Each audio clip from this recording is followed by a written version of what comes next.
guys, welcome back to another video. Today we are going to learn about spool pin picking.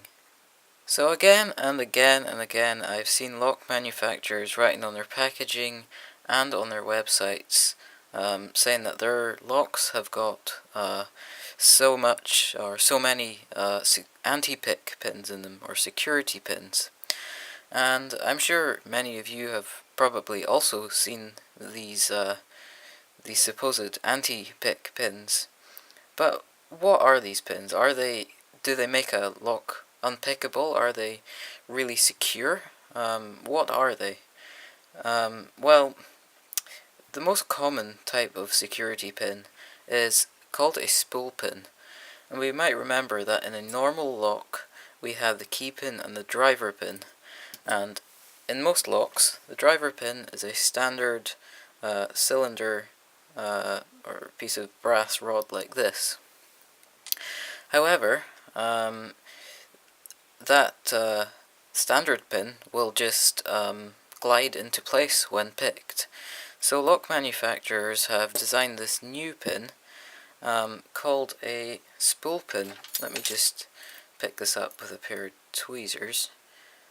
A spool pin, as you can imagine, is called a spool pin because it looks like a spool of thread, and as we can see, it has this portion of metal missing from it.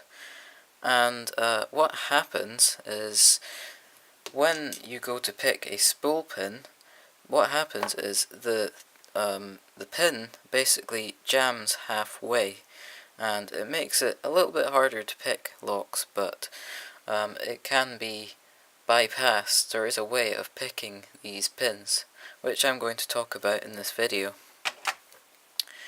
So, how do we know when we've got spool pins in a lock? Well, first of all, you'll notice that when you are picking the lock, you might end up with something called a false set. Let me just get a slight example of one. This is a very slight false set. As you can see here, the core has turned just a little bit. It should be in the vertical position, but it's turned just a little bit. That's called a false set, because basically what's happened is the pin has jammed halfway and it hasn't really properly set. And usually when we are picking a standard pin lock, the core will turn slightly when we set a pin. But this is called a false set because it's like the pin is set, but it isn't really set. Okay, so let me move the camera just a little bit, and we're going to show you how to pick a spool pin. Okay, so how do we pick a spool pin? If it's jamming halfway, then is there a special technique we need to pick a spool pin? Well, yes, sort of. Let me show you what happened when I go to pick a spool pin. Okay, so the pin has it's moved a little bit, as you saw there, but it's resisting, and it really does not want to be picked or lifted up into the shear line. So what do we do about that?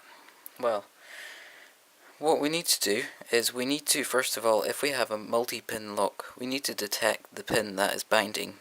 And the reason the way we do that is by feeling in the lock for a pin that, when pressed, gives us slight counter rotation. What that means is, let me just angle this up so you can see my tension wrench. It means that when you press down on the pin, the tension wrench moves against the pressure you are putting on it, or the direction you're pushing the tension wrench. So in this case, I'm tensioning the lock clockwise, as you should usually do, but when I go to press down on that pin, the tension wrench turns anti-clockwise. I hope that makes sense. So what we're going to do is we're actually going to release tension just a little bit, not enough so that the rest of the pins would drop down, but just a little bit while we set that pin, and as you saw we heard a click there, and that's, in this case, the lock open. Let's try that again. Okay, so we have a false set, we got a little bit of rotation on the core, but when we go to set the pin it resists. So what we're going to do is we're going to release the tension just a little bit. We're getting counter rotation, as you can see, and we've set the pin.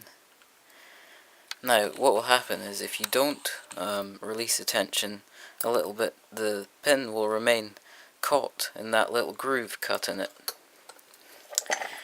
So most locks, if you have a high security lock, if it's a 5-pin lock, you will get 4 security pins. If it's a 6-pin lock, you will get 5 security pins. Or sometimes, in the case of this Yale, you will get 3 standard pins and 2 security pins.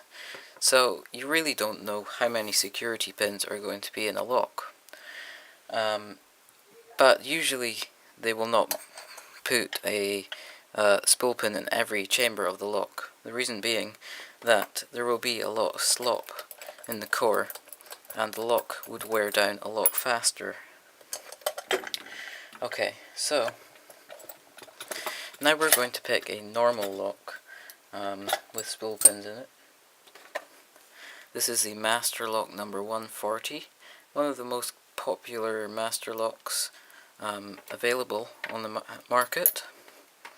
If you ever get the chance to buy one of these, then I recommend you do, because if nothing else they are quite fun to play with. So we're going to clamp this up,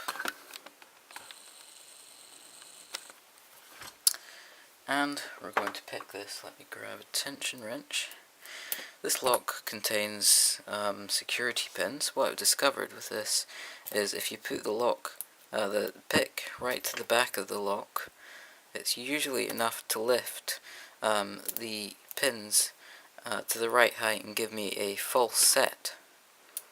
Okay, so in this case it's playing up actually, but okay, we have a false set here. What I'm doing is I'm feeling for the pin that gives me counter rotation. In this case it's the last pin, I think is pin 4. We're going to lift it up whilst releasing tension a little bit, and that's the lock open. So that was kind of hard to describe, so I'll try it again.